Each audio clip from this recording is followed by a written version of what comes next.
शंखनाद में आपका स्वागत है। जम्मू कश्मीर में अलगाववाद को बढ़ावा देने वाली पार्टियां आजकल सदमे में हैं। उमर अब्दुल्ला, महबूबा मुफ्ती और कांग्रेस बेचैन है क्योंकि बीजेपी इस बार जम्मू कश्मीर में सरकार बनाती दिख रही है। बीजेपी का इस बार या तो सीएम होना तय है या फिर बीजेपी किंग मेकर बनकर जरूर उभरने वाली है। और इसीलिए कभी खुद को जम्मू कश्मीर का राजा समझने वाले अब्दुल्ला और मुफ्ती अब चंद सीटों के लिए संघर्ष कर रहे हैं। उन्हें डर ये है कि इस बार कहीं पत्ता ही साफ ना हो जाए, क्योंकि इस बार बीजेपी का बढ़ता कद और इनकी घटती लोकप्रियता साफ दिख रही है। और इस बार जो जम्मू कश्मीर में हवा बदली है 370 के बाद, उसके परिणाम भी दिख रहे हैं। और इनके डर के ये 4 कारण हैं। ये जो अब्दुल्ला, मुफ्ती और कांग्रेस की परेशानी के ये 4 कारण हैं जो इन्हें इस बार जम्मू कश्मीर अपने हाथ से खिसकता हुआ दिखाई दे रहा है। इन 4 कारणों पर बात करते हैं। पहला कारण, कश्मीर तक सिमटती हुई इनकी राजनीति। चाहे उमर अब्दुल्ला हो, चाहे महबूबा मुफ्ती हो या कांग्रेस हो, खास तौर पर अब्दुल्ला और मुफ्ती, इनकी राजनीति जो है वो सिर्फ कश्मीर तक सिमटी हुई है, घाटी के इलाके में। पहले कश्मीर में घाटी के इलाके में ज्यादा सीटें हुआ करती थी। पहले वहां 46 सीटें थी और जम्मू के इलाके में 37 सीटें थी। लेकिन परिसीमन के बाद कुछ बदलाव हुए और फिर कश्मीर में 47 सीटें हुई और जम्मू में 37 से 43 सीटें हो गई। 6 सीटों का इजाफा हो गया। और ये जो दोनों पार्टियां हैं ये अभी तक कश्मीर की राजनीति करती रही हैं, क्योंकि ये अलगाववाद की बात करती हैं, भारत विरोधी हैं, भारत से अलग होने की बात करती हैं, यानी कि एक अलग स्टेटस की बात करती है कश्मीर के लिए, भारत में होकर भी भारत का ना हो। और उसके राजा ये लोग बने बैठे रहे और हमेशा ये करते रहे।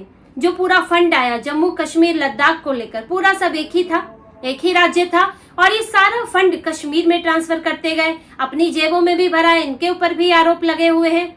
लेकिन जम्मू और लद्दाख इससे तरसते रहे और यही बात वजह रही कि यहाँ पर जम्मू में बीजेपी को बढ़त मिलती रही है और इनकी राजनीति कश्मीर के आसपास सिमटती रही है। पिछले चुनाव की भी बात करेंगे तो उमर अब्दुल्ला 15 सीटें लाए, कांग्रेस 12 सीटें लाई, पीडीपी 28 सीटें लाई थी, बीजेपी 25 सीटें लाई थी।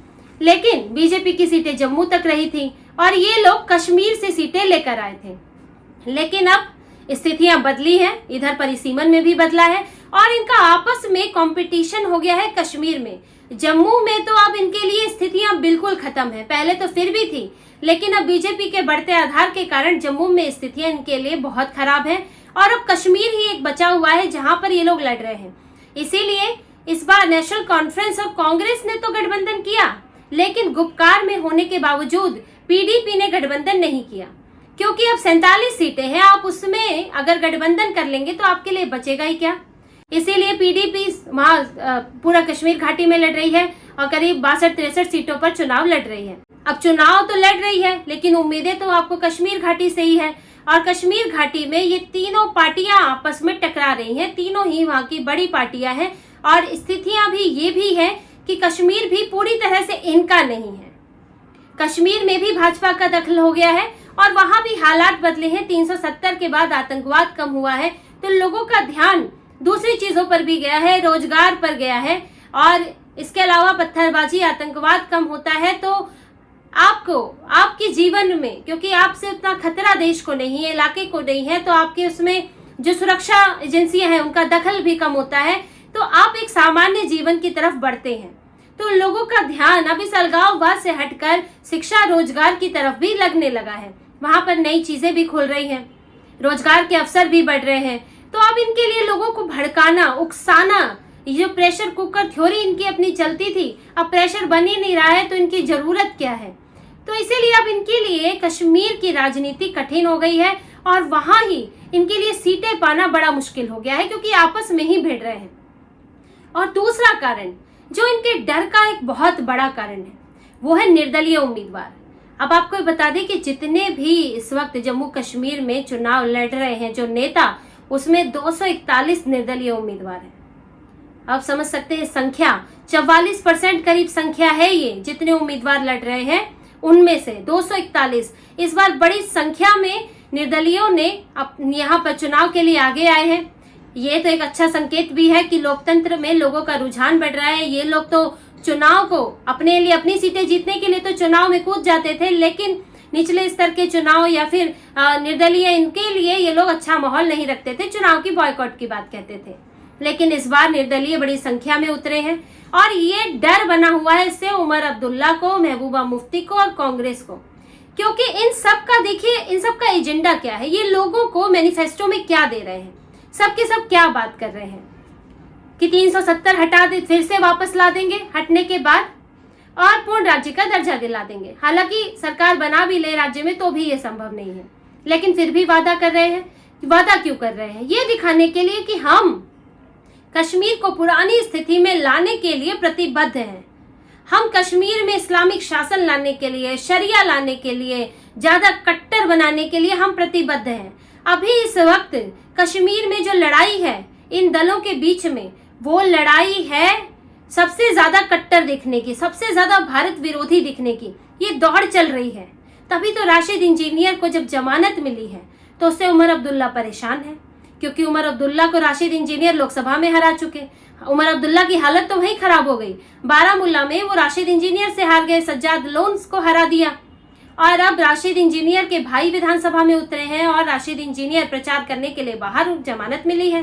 तो उमर अब्दुल्ला बीजेपी पर आरोप लगा रहे हैं कि ये तो जानबूझ के जमानत दी गई है, निर्दलियों को बीजेपी सपोर्ट कर रही है, बीजेपी उनको एजेंट की तरह इस्तेमाल कर रही है, कई तरह के आरोप लगा रहे हैं, क्योंकि लोगों के बीच ये संदेश देना चाहते हैं कि आपके असली हमदर्द तो हम हैं, ये सब बाकी तो बीजेपी की बी टीम है, सी टीम है, डी टीम है, ये सब बीजेपी ने उतारे, इन्हें वोट मत देना, असली हमदर्द हम ही है, हम ही आपको पाकिस्तान का सपना दिखाएंगे, हम ही आपको आजादी, यहाँ से भारत से अलग होने का सपना दिखाएंगे, और हम ही यहाँ पर इस्लामिक शासन लागू करेंगे, हम मुसलमान, हम यहाँ पर शासन करें।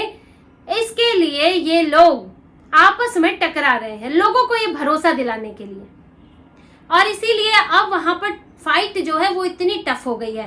पहले तो बड़ी पार्टियां वहां पर भिड़ी हुई हैं, फिर वहां पर निर्दलीय हैं, और इनको डर ये है कि पार्टी के वोट न कट जाए। वहां पर कई छोटी पार्टियां हैं, आम आदमी पार्टी अपने 7 उम्मीदवार लेके बैठी है, अपनी पार्टी भी वहां पर है, इसके अलावा सज्जाद लोन है जो वहां पर अभी उनकी पार्टी भी चुनाव लड़ रही है, जो है गुलाम नबी आजाद हैं, उन्होंने भी करीब 13 सीटों पर उम्मीदवार उतारे हैं। वो तो सीधे सीधे कांग्रेस की ही सीटें काटेंगे, क्योंकि वहां पर कांग्रेस के प्रदेश अध्यक्ष रहे हैं, पिछली बार उनके नेतृत्व में ही चुनाव लड़ा कांग्रेस ने। और कांग्रेस के लिए तो मुश्किल ये है कि इस बार कांग्रेस को 2-4 सीटें भी आ जाए तो बड़ी बात है, क्योंकि इस बार नेशनल कॉन्फ्रेंस के लिए भी करो या मरो की स्थिति है। तो इसलिए कांग्रेस को वो सीटें दी गई है जहां बीजेपी से फाइट है, सीधे सीधे बीजेपी से फाइट है। जम्मू में सीटें दी गई हैं, क्योंकि उमर अब्दुल्ला को मालूम है जम्मू में उन्हें नहीं वोट मिलेगा, क्योंकि वहां पर अलगाववादी भावना नहीं है। तो इसीलिए उन्होंने गठबंधन तो किया ही था ताकि कांग्रेस कश्मीर में उतर के वोट ना काट सके, तो जम्मू में सीटें दे दी। अब जम्मू में तो बीजेपी का स्ट्रांग होल्ड है। बीजेपी ने अभी लोकसभा चुनाव में उधमपुर से और जम्मू से सीटें हासिल की, दोनों सीटें जीती, और इन दोनों ही कॉन्स्टिट्यूएंसी में, लोकसभा की कॉन्स्टिट्यूएंसी में 29 विधानसभा क्षेत्र आते हैं। अब समझिए, पिछली बार बीजेपी 28 सीटें जीती थी, अब 29 विधानसभा क्षेत्र इसी में आते हैं। और आपको कितनी सीटें चाहिए? 90 में से आपको 45 सीटें चाहिए। अब बीजेपी 29 यहाँ से ले सकती है, 10 का टारगेट कश्मीर से रखा हुआ है, तो बीजेपी मेजॉरिटी के आसपास पहुंच सकती है। और कुछ निर्दलीय होंगे, जो निर्दलीय यहाँ से बड़ी संख्या में निर्दलियों के जीतने की संभावना मानी जा रही है, क्योंकि जैसे कि राशिद इंजीनियर ने चुनाव जीता, जमाते इस्लामी जो कि प्रतिबंधित संगठन है यूएपीए के तहत, उसने भी कई उम्मीदवारों को सपोर्ट किया है, और वो कट्टर है, ये बड़ी पार्टियों से ज्यादा कट्टर है। बड़ी पार्टियों की तो कुछ सीमाएं भी होती है, कांग्रेस की तो बहुत सीमाएं है, वो राष्ट्रीय पार्टी है, लेकिन इनकी कोई सीमा नहीं है। ये अपने भाषणबाजी में किसी भी तरह की बातें कह देते हैं, तो जो वहां के कट्टर लोग हैं, अलगाववादी विचारधारा रखते हैं, वो इनसे प्रभावित हो जाते हैं। तो इसीलिए इनको, जो निर्दलीय हैं, उनको जीतने की बड़ी संभावना है कि करीब 15-16 सीटें निर्दलियों को आ सकती हैं। ऐसा अंदाजा लगाया जा रहा है कि 15-16 सीटों पर, खासतौर पर कश्मीर के घाटी के इलाके में निर्दलीय सीटें जीत सकते हैं, और आने वाले वक्त में वो किसी भी पार्टी का रुख कर सकते हैं। और खास तौर पे जो बड़ी पार्टी होती है, जिसको ज्यादा सीटें मिली होती हैं, और क्योंकि बीजेपी लगता है कि बड़ी पार्टी बन सकती है, केंद्र में भी है, तो ये बहुत संभावना है कि उम्मीदवार जो भी निर्दलीय होंगे, अगर वो जीतते हैं तो बीजेपी का रुख करें। और जो तीसरा कारण है वो है बीजेपी का बढ़ता कद। आपको पिछले चुनाव की तो मैंने आपको ये स्थिति बता दी है कि बीजेपी पिछले चुनाव में 2014 में 25 सीटें लेकर आई थी। ये कम सीटें नहीं है, उससे ज्यादा सीटें 28 सिर्फ पीडीपी लेकर आई, 3 सीटों का अंतर था। और ये सीटें ज्यादातर जम्मू के इलाके से आई थी, उधमपुर और जम्मू के इलाके से। उधमपुर बीजेपी का भी स्ट्रांग होल्ड बना हुआ है, लोकसभा से पता चलता है। और बीजेपी ने अब अपने पांव दूसरे इलाकों में भी पसारे हैं। जम्मू में बीजेपी और ज्यादा मजबूत हुई है। अब देखिए बीजेपी अपने मैनिफेस्टो में क्या कहती है कि हम पुराने मंदिरों का जीर्णोद्धार करेंगे, जो मंदिर तोड़ दिए गए, जिन मंदिरों पर ध्यान नहीं दिया गया और जो फंड खिसका कर कश्मीर घाटी में कर दिया गया, हम अब जम्मू कश्मीर पर भी ध्यान देंगे, उन मंदिरों को बनाएंगे। और इसके अलावा कश्मीरी हिंदू हैं जो वहां के, जिनके साथ जिनका नरसंहार हुआ था, जो किसी तरह से विस्थापित हुए थे, अब किसी तरह यहाँ बस रहे हैं, उनको सुविधाएं देने की बात बीजेपी करती है। और इसके अलावा आतंकवाद को खत्म करने की बात करती है। क्या आतंकवाद को खत्म करने की बात राहुल गांधी ने की? राहुल गांधी इतने दिन वहां गए, रैलियां की, क्या उन्होंने एक बार भी बोला कि कांग्रेस यहां से आतंकवाद को खत्म कर देगी, जो बचा भी है छुटपुट उसको खत्म कर देगी? नहीं बोला राहुल गांधी ने, क्योंकि आतंकवाद तो अलगाववाद को वहां फलने फूलने के लिए माहौल देता है। तो कांग्रेस कैसे ये बात बोलेगी? और इसलिए बीजेपी यहाँ पर मजबूत स्थिति में दिख रही है। 25 सीटें तो लाई थी, परिसीमन बदला है, जम्मू में सीटें बढ़ी हैं, जिसका फायदा मिलेगा। और दूसरा, लोगों में एक उम्मीद भी जगी है। देखिए, किसी ने सोचा नहीं था धारा 370 हट जाएगी या आतंकवाद मुहाने पर आ जाएगा, खत्म होने की कगार पर आ जाएगा। लेकिन अब ऐसा लोगों को लग रहा है, टूरिज्म तो बढ़ ही रहा है और दूसरे मौके मिल रहे हैं। अब बाहर से वहां पर कंपनियां खुल रही हैं, मॉल खुलने वाले हैं, थिएटर चल रहे हैं, तो एक सामान्य स्थिति बन रही है और लोग इस सामान्य स्थिति के धीरे धीरे आदी हो रहे हैं। ये सहज स्थितियां उन्हें बीजेपी ही दे सकती है। और चौथा कारण जो है वो है कश्मीर में बीजेपी का बढ़ता दखल। अब वो कैसे बढ़ रहा है? देखिए, जो वहाँ के पहाड़ी इलाके हैं, पहाड़ी इलाकों की कुछ जातियां हैं जिनकी करीब 10 लाख आबादी है, उसमें अभी तक उमर अब्दुल्ला का वो गढ़ रहा था। लेकिन अब बीजेपी ने वहाँ की 4 जातियों को एसटी का दर्जा दिया है, जो कि वो मांग रहे थे। ये ऐसा नहीं कि अचानक दे दिया, वो लोग इसकी मांग कर रहे थे और ये लोग नहीं दे रहे थे उन्हें एसटी का दर्जा। कांग्रेस ने भी नहीं दिया था, लेकिन अब बीजेपी ने उन्हें एसटी का दर्जा दे दिया है।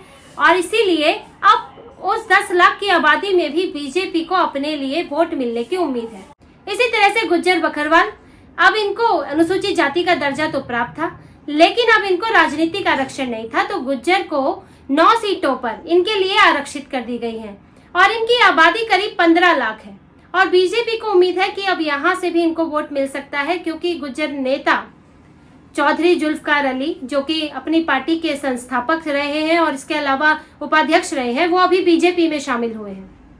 और वो पीर पंजाल इलाके के बड़े नेता हैं, जो कि जहां से नौशेरा में और वहां से बीजेपी को विधानसभा में भी सीटें मिली थी, तो बीजेपी उस इलाके में, पीर पंजाल के इलाके में अपनी पहुंच बढ़ाना चाहती है और उसको उम्मीद है कि इन पहाड़ी वोटों से, पहाड़ी जातियों के वोटों से, गुज्जर बकरवाल से बीजेपी को वोट मिले, जिससे कि कश्मीर घाटी में भी उसकी पहुंच बढ़े। और 10 सीटों का बीजेपी ने टारगेट रखा है।